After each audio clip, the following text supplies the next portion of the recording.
Maître Rajon est l'avocat d'une ex-employée du magasin bio La Vie Claire à Brignais. Sylvie a été licenciée en juillet pour vol de fruits et légumes.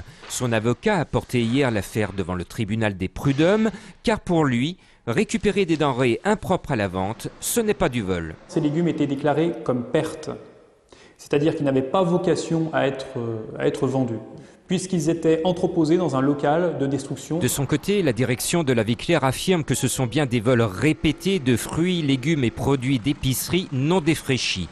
L'avocat de Sylvie estime que cette plainte pour vol n'est qu'un prétexte. J'ai quelques raisons de penser qu'en vérité, ce licenciement était motivé par l'âge de ma cliente et par la circonstance qu'elle avait présenté de nombreux arrêts maladie. Si la conciliation des deux parties n'aboutit pas début octobre, le tribunal des prud'hommes devra trancher en 2012 pour dire si le licenciement est abusif ou pas. Une quinzaine d'anciens salariés d'une société d'ambulance constituée partie civile devant le tribunal de grande instance de Villefranche. Ces ex-employés dénoncent des heures supplémentaires dissimulées et payées en arrêté de compte. Il n'y a pas de cotisation sociale dessus, donc pour nos retraites,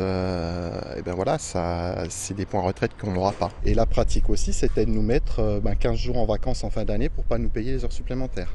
Tous défendus par des avocats différents, certains anciens salariés réclament un euro symbolique. D'autres souhaitent récupérer le paiement de leurs heures supplémentaires. Le manque à gagner, là, à l'heure actuelle, c'est à peu près 14 000 euros. On faisait notre journée. Le soir, on avait à peine le temps de rentrer chez nous, des fois, et on repartait toute la nuit pour des transports, des urgences, etc. Déjà condamné par le passé pour des faits quasi similaires, le couple gérant de l'entreprise conteste aujourd'hui totalement ce qui lui est reproché. Il y a des éléments objectifs dans le dossier qui viennent exactement combattre les affirmations des salariés. Ce sont des gens qui se concertent et qui se connaissent et qui ont tous des litiges avec l'entreprise. Vous avez des litiges prud'homaux, vous avez des litiges personnels, vous avez un contexte avec une cabale qui est formulée contre les dirigeants de cette société. Le procureur a requis jusqu'à 30 000 euros d'amende à l'encontre du couple assorti d'une interdiction de gestion. La décision a été mise en délibéré. Un robot qui bouge les bras tout seul, à première vue, ça n'est pas vraiment révolutionnaire. Sauf que dans ce laboratoire de l'INSERM, ce qui compte, ça n'est pas le robot, c'est la façon de lui parler. Imitate me. Imitation activated. Nao, c'est son nom, comprend ce qu'on lui dit, imite ce que l'on fait et peut apprendre des dizaines de tâches le plus simplement du monde. Normalement, pour faire qu'un robot bouge, il faut taper sur le clavier, il faut faire les choses un petit peu cryptiques. Tandis que là, on voit que l'être humain, il a une interaction assez fluide et normale avec le robot.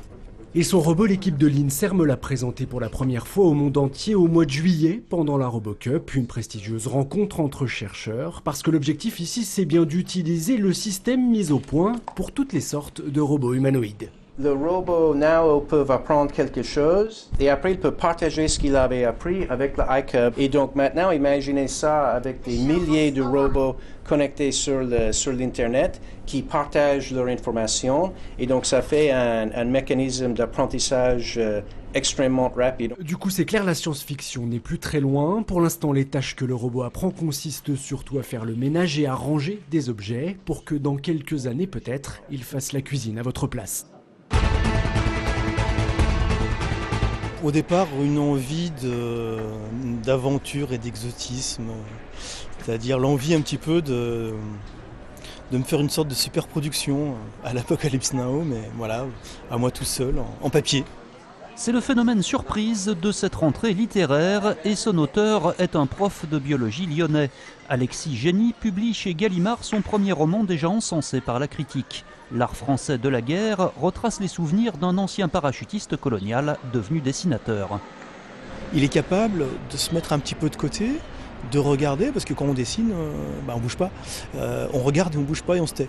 Du coup, il est un petit peu épargné par cette espèce de cavalcade terrifiante qui va le mener des maquis de 44 jusqu'à la fin d'Alger en 62.